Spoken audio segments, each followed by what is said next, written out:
we'll do like a Gilligan's Island tour of this platform, and then I'll show you kind of the player focus of what that can be and throw in some best practices. If your coach isn't really engaged, there's still a lot that we can do, and we can actually force their engagement here a little bit. So yeah, let's just kind of approach it like that. And it's actually good because we're leaving for vacation tomorrow.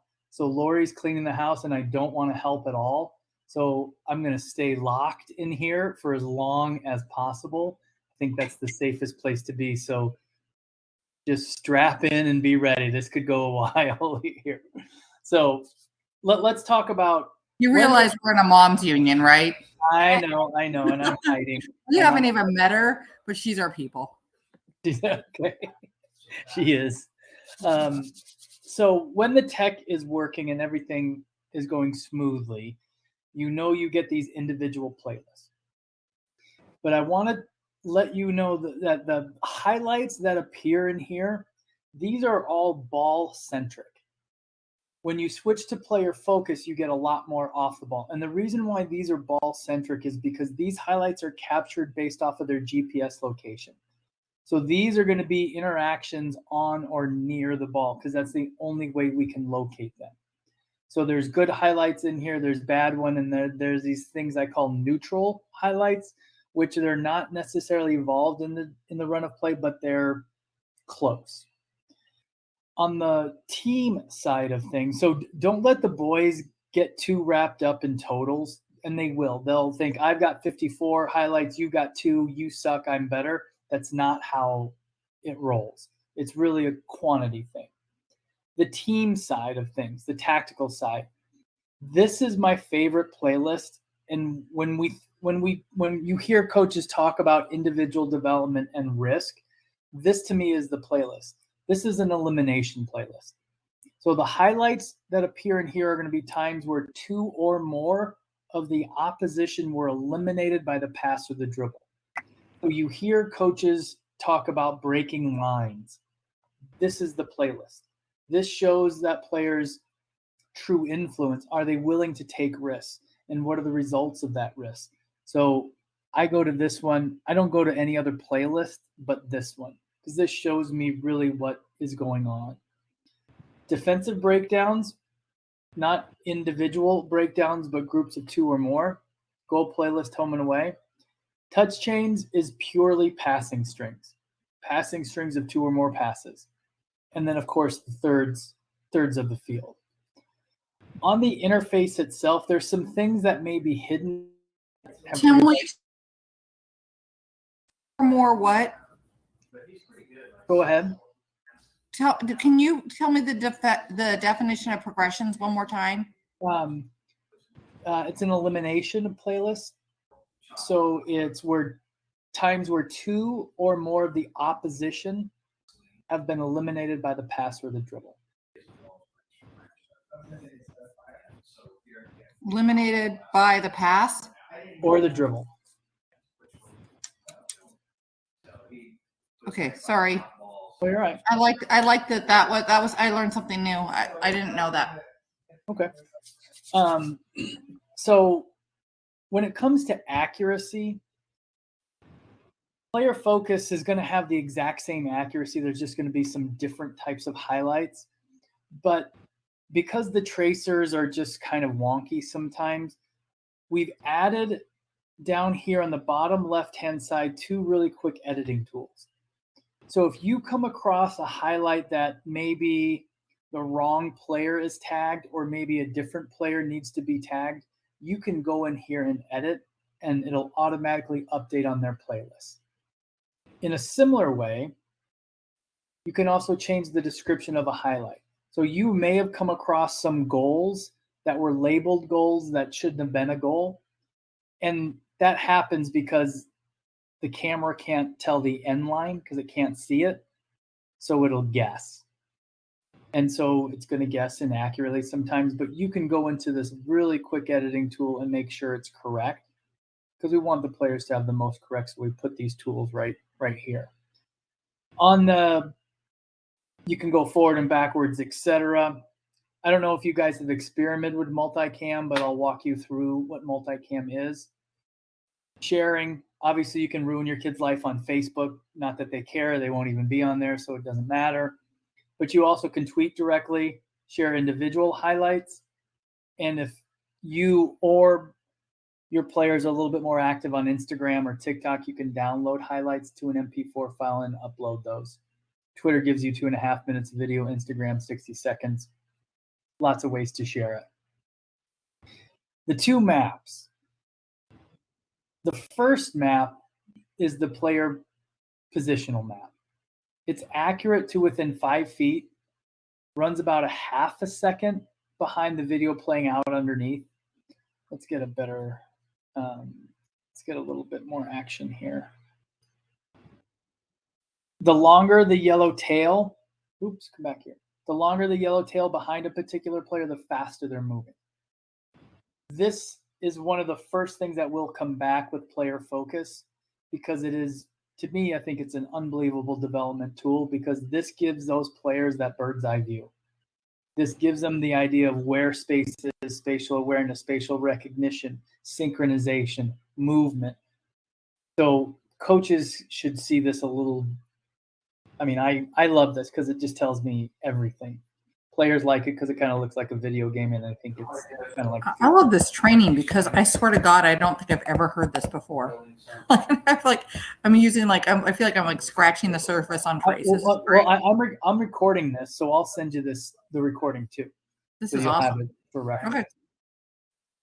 Then the bottom right, the player icon gives you all of your player performance data. So what I tell players and coaches who aren't used to having these type of numbers is that these numbers, they just help to describe how a player plays, not define it. But the players will look at numbers the exact opposite way. They'll look at these numbers like school. High numbers good, low numbers bad, pass or fail. In fact, these numbers are really meaningless without the video. The video is what brings them to life. It's the context. So I think they're nice to have.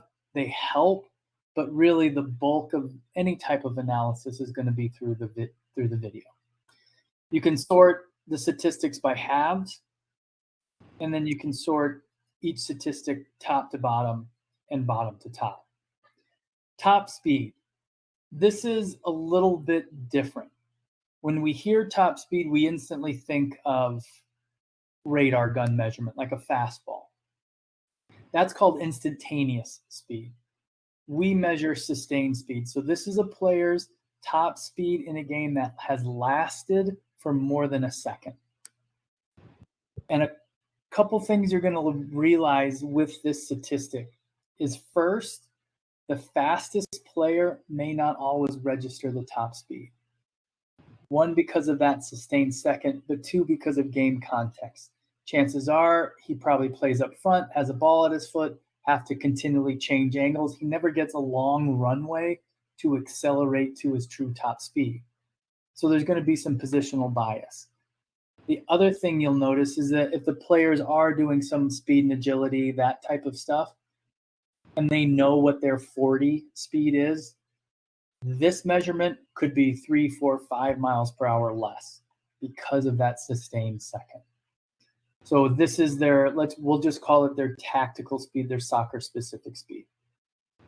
Distance, self-explanatory, while they're on the field only. These two, the last two, the max efforts and stamina, they're linked. Max efforts are the number of times in a game where a player has eclipsed 85% of their maximum physical exertion. So this is an intensity measurement. And now those tracers are the one, there's a magnetometer in there, an accelerometer, and a gyroscope. That's what's measuring these max efforts. And that's off the personal, right? Not compared to somebody else. Yeah, this game, just themselves, yes. So, but keep in mind that just because a player registers a high number, yes, they worked really hard, that game was intense, it still doesn't mean they played well. that maybe they were marked up against the opponent's best player and had to recover harder or chase him around the field. Or maybe their first touch was off and they had to accelerate a couple of more times to win possession back. That's why the video is so important. And then stamina. The best way to interpret stamina is the rate at which max efforts decline over time. So this stamina, this is not a fitness-based statistic. This is not aerobic or anaerobic. It's did the player work consistently while they were on the field. So if a player goes in, works really hard for 10 minutes, and then all of a sudden the game changes and he doesn't have to work very hard, that's when the percentage will decrease. It's did they work consistently. Your goalkeeper, I'm going to guess, is Cody here. Goalkeepers will always more than likely register 100% stamina because their work rate was fairly evenly distributed. Okay.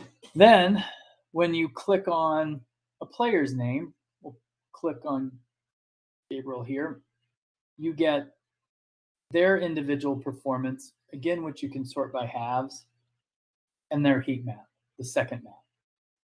The darker the blue, well, let's go with a player here. We'll go with Olin. Where are you here, Olin? The darker the blue, the more work, not time spent.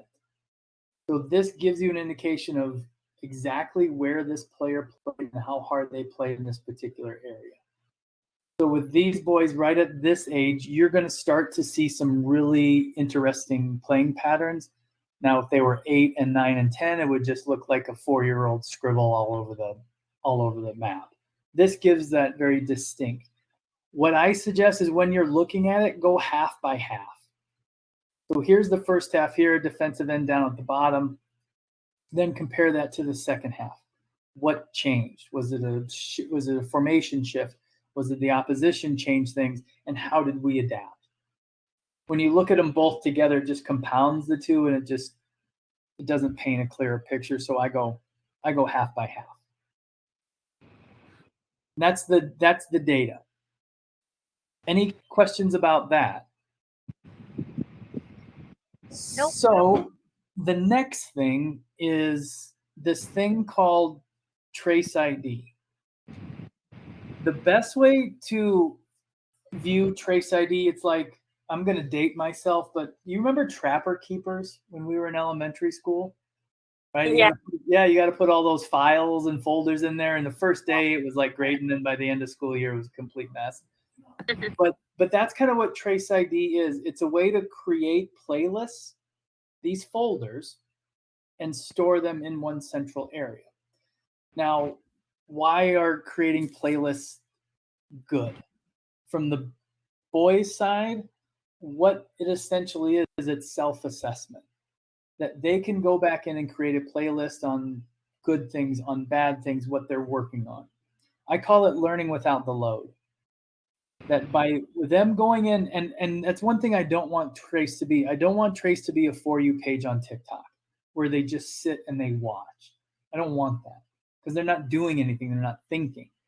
So if you go back in and create a playlist, now not only are they having to watch playlists or highlights, but they're having to think.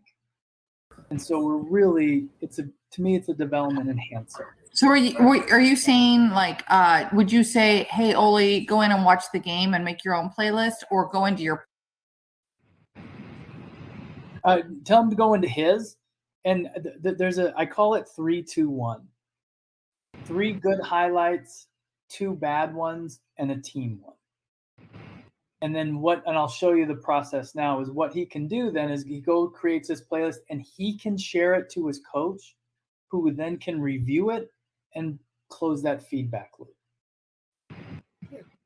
So that, I think, is probably the best way to do it. And it's a really simple process. You're going to show us? Yeah. Okay. So with you guys in kind of this legacy, you get these 2 playlists of 10 highlights each.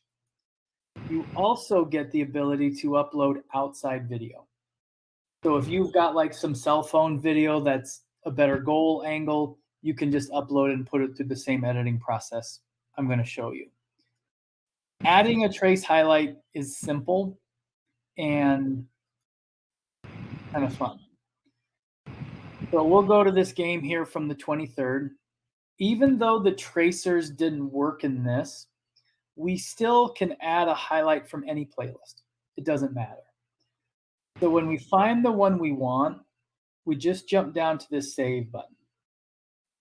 And you'll notice that my 2 playlists pop up.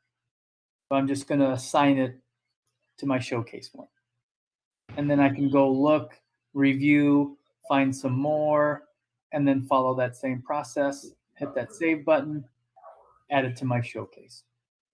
So that's the first step, is assigning them to playlists. Now the thinking part comes. And coaches have this exact ability, and I'll show you some coach trace IDs too. So now we're going to go in and we're going to coach ourselves. So we'll hit these 3 little gray dots, and this is like our video toolbox. First thing we'll do is we'll edit it. So this allows me to trim it. Obviously, I don't want a 1-minute highlight. I'll keep it down to 10 or 15 seconds. And I can adjust where I start this, just like a normal editing trimming tool. Next thing is we want a spotlight. So I'll turn this spotlight on and I'll drag it wherever I want to focus the attention. And it pauses the video, shines the light from above, and then resumes it. Then, now that I've got it trimmed and I've got my spotlight on, now I want to describe it. And these are what these tags are. We auto-populate some. You don't have to use ours. So you got attacking ones, defending ones, and goalkeeping ones. And you can just, I say between 4 or 5. So let's say we'll just pretend that this was defensive positioning, intercepted the ball, started a counterattack with a great pass. And that's how it appears below. And then in the title, this is where we can add, this was a good highlight because of A or B, C, D. This was a bad highlight because of A, B, C, or D. And that's how it appears in our playlist. And then we can adjust the order by grabbing those gray lines and putting them however order we wanted to have them. And then you can also download a moment from here once it's edited. And the good thing downloading from here is it will include the spotlight, which makes those social media posts a little bit better. Then I can just share with my coach, get some feedback, then delete the playlist and get ready for next week.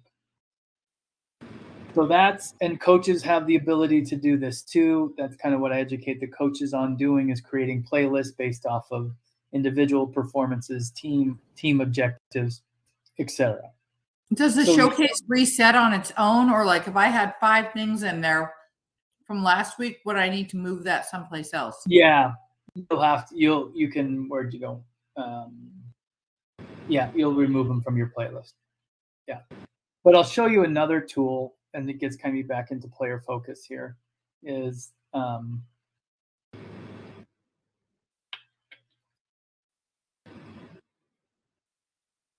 so a coach has this thing called Trace ID Pro or Trace ID Plus, and it gives them the ability to create an unlimited amount of playlists with an unlimited amount of highlights. Now, when you go to player focus, everybody gets this, but you can upgrade on your own to this. But I'll show you what players can do. I didn't have this turned up here. This is a 13-year-old girl, and what she does is she sits down with her mom and reviews the games. So you talk about your mom's club. Now mom's clubs can help. And she'll go in. She's obviously been educated by me with a 3-2-1, but she'll go in, describe this, and then share it with her goalkeeper coach. So just by spending 10 or 15 minutes I mean, we're not coaching our kids. They're the ones that are doing this. We're really getting an extra training session, but we're getting them to feel empowered that they're in control. So this is a simple way to get your coach involved, just by giving him playlists and getting some feedback. And so I've got a son, and he golfs at the University of Nebraska, which is really cool because it's 25 minutes from home. Except I hate golf, and I don't play it. And when he was young, I would take all of these videos, and I didn't know what I was doing. And then after a while, I would show them. Well, what he does now is after every event, he comes over and he wants to see all these videos, and he ends up teaching me. And we know how much kids love to show their parents up about how much they learn. Sitting down with your player and creating this is a really unbelievable way, not only to help him develop, but you get some unbelievable time talking to your kids when they're not hiding in their room, right? So it's a simple way to do it. Now, so that's kind of, I know that that Caden's going to be like the beta tester on this. Oh yeah, he's going to go crazy with this when I show him this. Yeah. And you can share these. Tell him to get his bros involved. Ole will be like, I'll see you on the field, man. And you can share these with, if you have your son create a highlight for, grandma and grandpa couldn't be there. I mean, there are lots of ways. The purpose doesn't really matter as long as they're going back in and creating. That's what we really want. So player focus. So we'll kind of change gears here. The best way to describe player focus is it's like an individual GoPro was following your son around. So if you look here, this group is completely player focused. So already it looks different because you search by image. And so their highlights now, and the way player focus works is it's based off of jersey recognition. So the kids don't have to wear tracers. So it'll find them by their jersey number and continue to follow them throughout the game. And with some type of movement recognition, not facial analysis, but movement recognition. And it allows them to collect different types of highlights, non-ball centric. You'll notice on this playlist here that some of these highlights the players automatically identified and haloed, which means that they are a main part of this specific highlight. There are other highlights on his playlist where he's not the center, so he doesn't get that halo, but it's instantly identified. So that's the biggest difference. There is no player performance data yet, but that will come online here in the next couple of months, and it'll be really robust. It'll be different. It'll be more heat maps. It'll be more image based, not necessarily statistical based.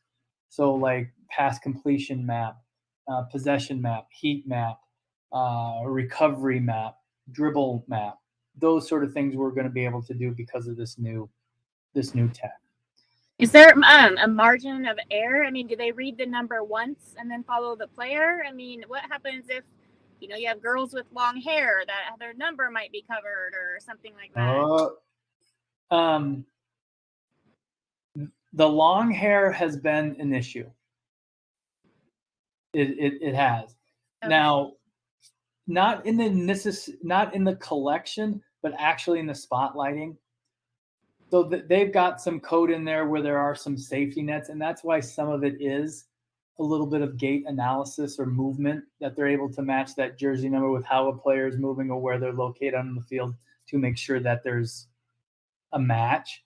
So it is difficult. The other difficulty we have are light numbers on a light jersey. Yeah. And it can't recognize that. But it does get better over time. This makes obviously the pregame setup roster management so much easier than what it was before because you don't have to tug around the trace case. What about, I mean, numbers on the other team? It is identifying color? No. And in fact, we actually now have the ability is I can actually give the away team their individual highlights as well. What if you have two of the same number? There's a home and away team because remember when you do the app, when you do that app, there are colors. And before it's processed, they'll assign a home and away, which will help them collect. So it does differentiate by color and number. Yeah. Yeah. So it's I think the experience is a little bit different. It's a little bit more enjoyable. You do miss that player performance data, but as I said, it's going to come back. So just the other thing we're able to do that you'll see, let me pull this up here, is you're able to, let me finish this. So let's see here. We're able to do this thing called front and center. And what it does, and we drop these in players. Oops. Let's not look at that one. This is still in beta. Let's see here. Here's one. So we're able to, ooh, that's weird. Don't know why it's doing that. But, well, what this tech does is it puts your player in the center of the frame the whole time. And these automatically get created and put in a player's trace ID. We can only do it through player focus. It's still kind of being built out. This is a little bit rough. It's not the greatest one, but that's another thing that's going to come with player focus here. I don't know why it does that, but so that's another kind of fun thing with that. I'm trying to think of other player focus stuff. Those are kind of the big things from it. It's just easier to use and a different view, and I think a nicer viewing experience. So I threw a lot out at you. That's kind of the Whirlwind Gilligan's tour. Any questions or anything else you wanted me to hit on?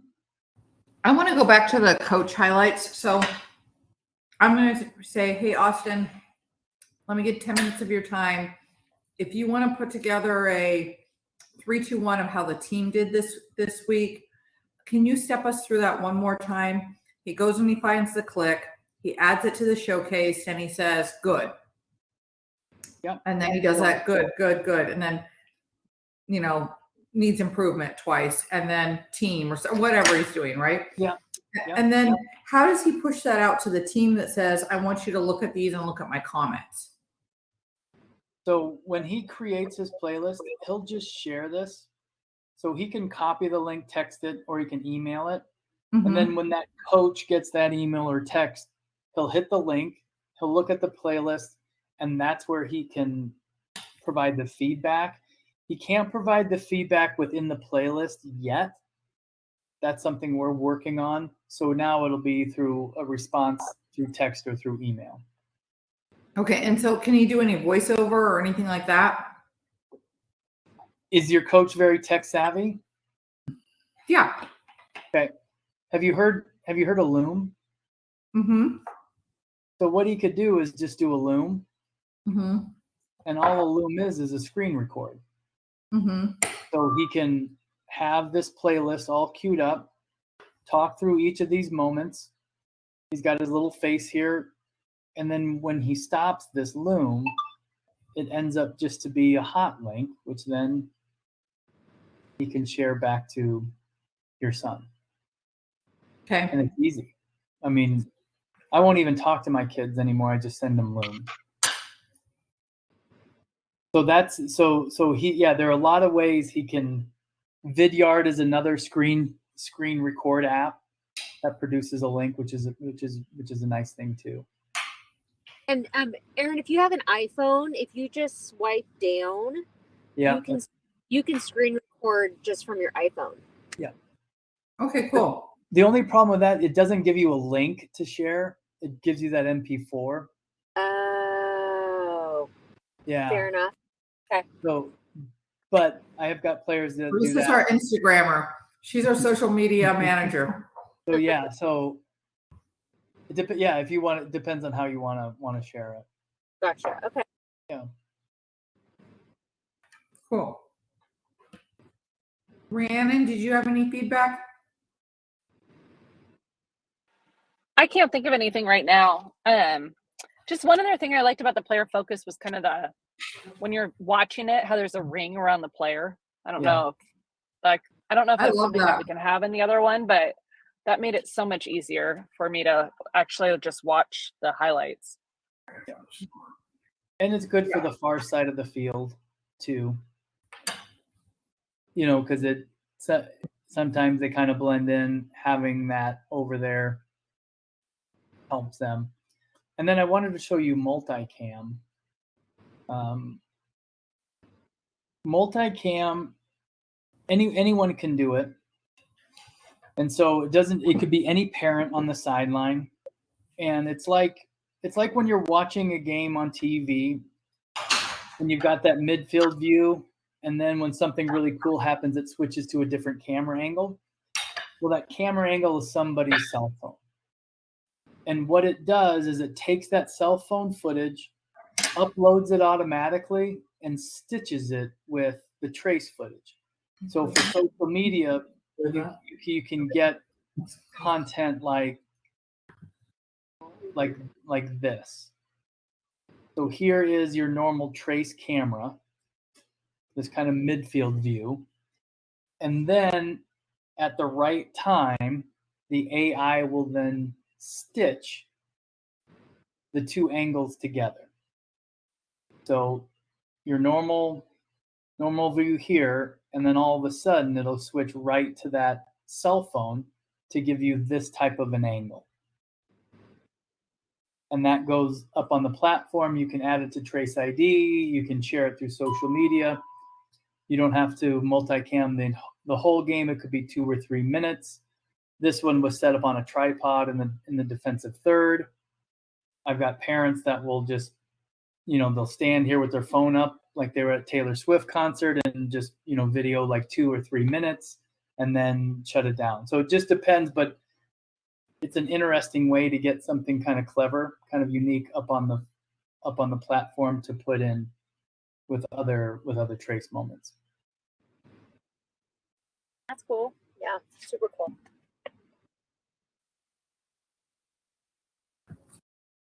So any more questions here? And I'll share a link to this call tomorrow. And if now with you guys, vacation, man, you're on vacation. You can't do it tomorrow. Oh, it'll be all right. How long are the favorites saved for? Like indefinitely until you quit Trace, or like how does that work? So with these two playlists, you have 10 highlights, but as long as the subscription is active, you'll have access to everything. So the only thing that changes is after 90 days, you lose the ability to download the full game, but you have access to all the highlights, and that's more of a storage situation than anything else. Mm-hmm. So if you want to download all of your kids' games before your subscription goes, you can. Just that's really the only big thing. But you have access as long as the subscription is active to all of those highlights, games, etc. Well, I think it's been super helpful. I learned a ton. Yes, very helpful. Well, let me know if we get a little bit more interest. More than happy to jump back on, walk the parents and players through some of this stuff too. So never hesitate to reach out. Okay, would you do me a favor and send me the two outside softwares for voice recording so I don't forget what those are? Yeah. Loom and Vidyard. Yeah, I'll include Yeah, that in the email. No problem there. Thank you so much. Appreciate your help. All right, guys. I Thank appreciate it. you. See you guys. Bye. Have a good night. Have a good vacation. Thank you. Oh.